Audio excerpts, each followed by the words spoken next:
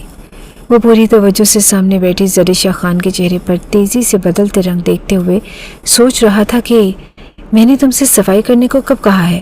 موسیٰ خان کا لب و لہجہ بھی رات کی نسبت بہت نرمی اور اپنائیت سے بھرپور تھا، اور زریشہ خان اس نرم لہجے اور بدلتے ہوئے رویے پر حیرت سے اس کی جانب دیکھتی پل کے پل میں نگاہیں دوبارہ نیچی کر چکی تھیں۔ اتنی نرمی اور محبت سے بات کر رہے ہیں، خدا خیر ہی کرے کہیں یہ وقتی نرمی کسی بڑے طوفان کا پیش خیمہ ثابت نہ ہو۔ وہ اس طرح انداز میں انگلیاں مروڑتی پریشانی میں مبتلا ہو چکی تھی۔ اس ایک نگاہ میں موسیٰ خان نے اس کی آنکھوں کی خوبصورتی اور ان میں بسے جذبات کو محسوس کر لیا تھا۔ آنکھیں بڑی تھی، خوابوں سے بھری ہوئی، اور ان میں کوئی خاص رنگ نہ تھا، مگر شاید اس لیے وہ ہر رنگ کو اپنے اندر جذب کر لینے کی صلاحیت رکھتی تھی، بلکہ اتنی لمبی اور گھنی تھی کہ جب وہ نظر جھکاتی تو یوں لگتا جیسے دو پردے ایک راز کو چھپا رہے ہوں۔ ان آنکھوں میں اداسی کی ایک ہلکی سی جھلک موجود تھی، جیسے وہ دنیا سے کچھ چھپانے کی کوشش کر رہی ہوں۔ شاید کچھ بیتا ہوا، شاید کچھ سہما ہوا۔ موسیٰ خان کی مسلسل خاموشی سے گھبرا کر وہ تیزی سے بستر سے اٹھی اور قدرے ہلکا پھلکا کامدانی ڈریس لے کر واش روم میں جا گھسی، اور وہ کبھی زریشہ کی آنکھوں کی اداسی اور اس کے ساتھ اپنا رویہ یاد کرتا تو کبھی نیلم کے ساتھ بیتے پل یاد کرتا۔ عجیب سی کشمکش کا شکار ہو رہا تھا۔ خود سے الجھتا تھوڑی ہی دیر میں وہ نیند کی گہرائیوں میں اتر گیا۔ زریشہ دھلا دھلایا چہرہ اور نم بالوں کی آبشار کمر پر پھیلائے واش روم سے باہر نکلی تو موسیٰ خان بیڈ پر آڑا ترچھا لیٹا گہری نیند سو رہا تھا۔ ایک نظر اس پر ڈالتی زریشہ یہ سوچنے پر مجبور ہو رہی تھی کہ اس کی تسلیل کرنے اور کمرے سے چلے جانے کے بعد آخر رات بھر وہ کہاں تھا، مگر پھر اپنی ہی سوچ کو بے معنی سمجھ کر وہ مڑی اور کھڑکی میں کھڑے ہو کر لان میں پھیلتی دھوپ کو دیکھ کر وہ بہت بہتر محسوس کر رہی تھی، اور دل میں ایک بار پھر ایک موہوم سی امید جاگ چلی تھی کہ شاید موسیٰ خان کو اپنی غلطی کا احساس ہو گیا ہو اور وہ اپنی غلطی سدھارنے کی کوشش کر رہا ہو۔ یہ امید زریشہ کو کسی حد تک مطمئن کر گئی تھی۔ اپنی سوچوں میں گم وہ میسج کی رنگ ٹون پر چونک کر پلٹی اور نہ چاہتے ہوئے بھی بیڈ کی سائڈ ٹیبل کے قریب چلی آئی جہاں موسیٰ خان کا موبائل پڑا تھا، اور موبائل پر ایک بار پھر میسج کے ساتھ اسکرین بلنک ہوئی اور زریشہ نے وہ پیغامات پڑھ لیے جو کسی چاہنے والے کی جانب سے ایسا دل دہلا دینے والے انکشاف تھا کہ زریشہ کے لیے اپنے پیروں پر کھڑے رہنا محال ہو رہا تھا۔ خان صاحب، یہ آپ نے کیسا مذاق کیا ہے؟ مجھے تو لگا تھا کہ رات کے بعد میری صبح بھی حسین ہونے والی ہے۔ آنکھ کھلتے ہی میں آپ کے پہلو میں ہونے کی خواہش مند تھی، مگر آپ یوں اچانک بنا بتائے چلے گئے۔ سب خیریت تو ہے؟ یہ الفاظ زریشہ خان کے لیے کسی تازیانے کی مانند تھے جنہوں نے ایک پل میں اس کا سارا وجود لہو لہان کر دیا تھا، اور چند پل پہلے کی امید بھی دم توڑ گئی۔ دل کی اداسی حد سے سوا ہونے لگی اور آنکھوں میں تیرتے پانی کو بمشکل پیچھے دھکیلتی وہ رخ موڑ کر ایک بار پھر سے باہر کے نظاروں میں خود کو مصروف کرنے لگی، مگر اس کا دل درد کی شدت سے کٹلا رہا تھا۔ شام کو منہاس بیگم کے آتے ہی وہ ایک بار پھر سے ٹوٹ کر رونے لگی، ماں کے پوچھنے پر ہچکیوں سے روتے ہوئے اپنے شوہر کا پہلی رات کا رویہ اور بد کرداری کے بارے میں سب کچھ بتانے لگی۔ منہاس بیگم بیٹی کے منہ سے داماد کی اصلیت سن کر سختہ زدہ رہ گئی، اس کو سینے سے لگا کر تھپکنے لگی اور ساتھ ساتھ اپنے آنسو بھی صاف کر رہی تھی۔ کافی دیر تک روتے رہنے کے بعد جب زریشہ کا دل کچھ ہلکا ہوا تو منہاس بیگم نے گہری سرد آہ بھری۔ بیٹا، یہ مرد ایسے ہی ہوتے ہیں، ان کو بیوی کے ہوتے ہوئے بھی دوسری عورتوں کے ساتھ وقت گزارنا اور خفیہ ملاقاتیں کرنا پسند ہوتا ہے۔ شاید دنیا کا ہر مرد ہی ایسا ہوتا ہے۔ مہناز بیگم دور کہیں خیالوں کی دنیا میں کھو چکی تھی۔ ہر مرد ایسا کیسے ہو سکتا ہے امی جان؟ میرے بابا بھی تو ہیں اور میں نے کبھی ایسی کوئی حرکت کرتے نہیں دیکھا انہیں۔ ہمیشہ اپنے کام سے کام رکھا، دن رات اپنے کاروبار کی بہتری اور فیملی کو وقت دینے کے سوا کوئی دوسری بات نہیں سوچتے۔ اگر میرے بابا ایسے ہو سکتے ہیں تو پھر میرا شوہر ایسا کیوں نہیں ہو سکتا؟ تایا جان بھی ہیں، اور کس مرد نے یہ حرکتیں نہیں کی جو میرا شوہر کرتا ہے؟ ہر لڑکی اس کو رشک بھری نگاہوں سے تک رہی تھی، مگر یہ کوئی نہیں جانتا تھا کہ یہ صرف ظاہری خوبصورتی ہے، اس شخص کا باطن تمام لوگوں سے زیادہ سیاہ اور بدنما ہے۔ زریشہ بات کرتے کرتے ایک بار پھر سے رو پڑی۔ بیٹا، تم ابھی بہت چھوٹی ہو اور ان باتوں کے بارے میں نہ سوچو تو بہتر ہے۔ اپنے شوہر کی ہر بری عادت کو نظر انداز کرنے کی کوشش کرو، اللہ نے چاہا تو ایک دن یہ بھی ایک بہترین انسان بن جائے گا۔ مہناز بیگم نے ایک بار پھر سے اس کو بہلانے کی کوشش کی، مگر امی ایک دن کیوں، آج ہی کیوں نہیں؟